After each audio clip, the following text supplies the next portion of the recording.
when trying to decide whether or not to introduce a new movement to your golf swing, you should probably weigh up whether or not it's an efficient movement. So wherever you're getting this movement from, wherever you're learning it from, they're probably not going to tell you or explain how efficient it is. And in terms of efficiency, I mean, like coming back to the two categories, when you're weighing up a movement, the distance or the consistent accuracy and strike or CAS.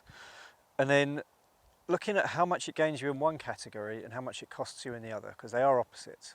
Now, some movements are so efficient you can gain in both, or you can gain in one and not lose anything in the other, and they're fantastic, they're brilliant, but not every movement is going to be that efficient.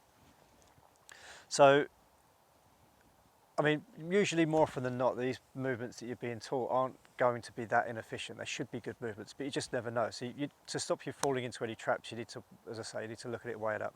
So one example of an inefficient movement might be to say, okay, to gain more distance, let's go to the top of the backswing and then do a loop-the-loop to try and build up momentum and speed, and then that's probably not the most efficient movement in the world, because it may gain you some speed, maybe gain you some distance compared to what you do right now.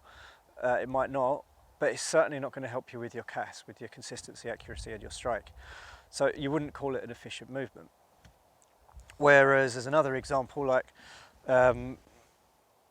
holding off, well, not holding off, but hanging onto your wrist hinge and getting the elbow across and holding and delaying your release is an efficient movement, because that's going to make you more consistent because you're less flippy through the impact area, and yet also potentially gain you distance because it's de-lofting the club. If you have a high club head speed, you could really use that de-lofting to, you know, transfer that energy into a more forward movement rather than just going up, straight up.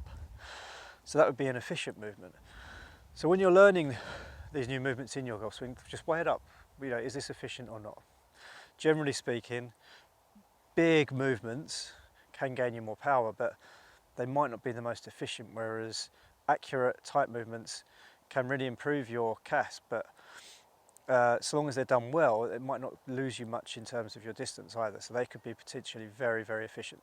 So just something to bear in mind next time you're looking up a video.